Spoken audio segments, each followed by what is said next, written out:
Hello, my name is Scott Yeomans, Fire Inspector with the Town of South Windsor Fire Marshal's Office.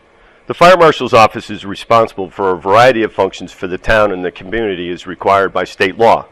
Some of these functions include review of construction plans, fire investigations to determine cause and origin, inspection of hazardous materials transport vehicles and storage facilities, and new and existing occupancies within the town.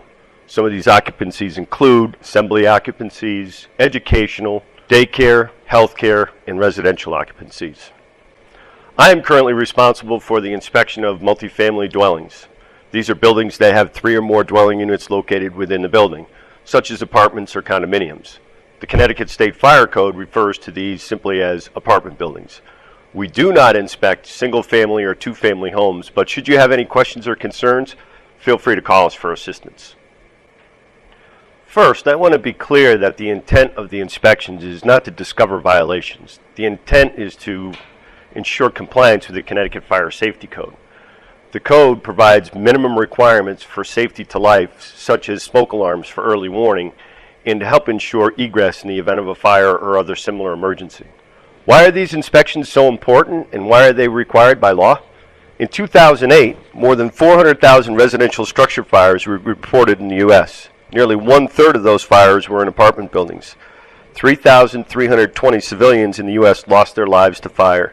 Another 16,705 were injured. 84% of all fire deaths annually occur in residential dwellings.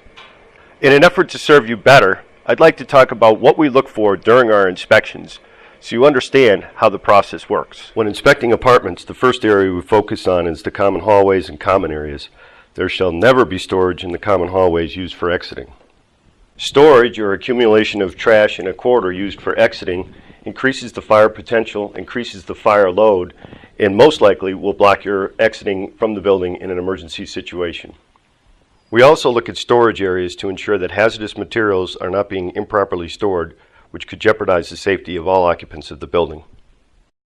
The second area of focus is within the apartment dwelling unit. These inspections take generally less than 15 minutes. Doors leading to exit corridors must be self-closing and positively latch. In the event of a fire, keeping fire and smoke within the dwelling unit improves overall egress from the building and may reduce structural damage throughout the entire building. During our inspections, we ensure smoke alarms are working properly and are properly placed. At a minimum, smoke alarms must be installed outside every sleeping area. We strongly recommend that smoke alarms be installed inside bedrooms as well. Never remove batteries to use in another device. Smoke alarms must be tested weekly to ensure their proper operation. We further recommend that you change your batteries when you change your clocks in the fall or when the low battery alarm sounds. Make sure you have spare batteries on hand. The National Fire Protection Association recommends that you replace smoke alarms that are more than 10 years old. We also check to see that windows are not locked with a key or a tool to ensure windows can be opened quickly for escape in case exiting the building through a door is not an option. When a fire occurs, there's no time to search for keys or tools to unlock windows. Standard locks provided with the window assembly are acceptable to use. Extension cords are certainly useful if they're used properly. Extension cords shall run only one appliance and must be rated to carry the expected load. Extension cords shall not be used to run refrigerators, air conditioners, space heaters, or other appliances that draw a lot of power. Those appliances must be plugged directly into an appropriate outlet. And be sure to consult with a licensed electrician if you are unsure if the outlet is capable of carrying those heavy loads. Cords must never be covered with throw rugs, run under carpets, run through doors or windows, as this can quickly damage the cord.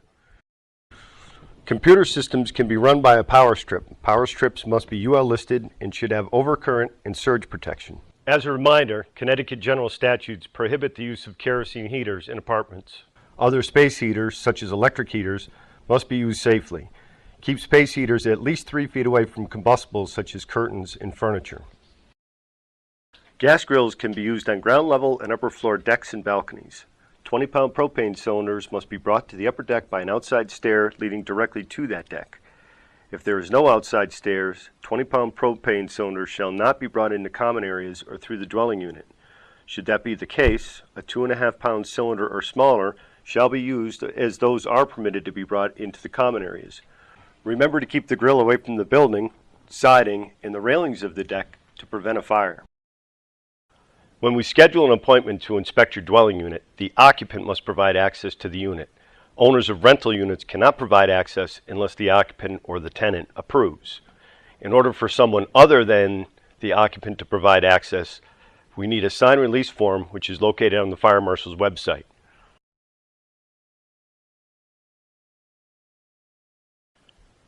We hope this information has helped you understand the inspection process as we strive to make South Windsor a safer community. I'd like your thoughts and feedback on this presentation. Please send me an email at scott.yeomans@southwindsor.org. Comments, both positive and negative, are welcome. Should you have any questions, feel free to call the Fire Marshal's office at 860-644-2511, extension 217, or you can call me, 860-644-2511, extension 151.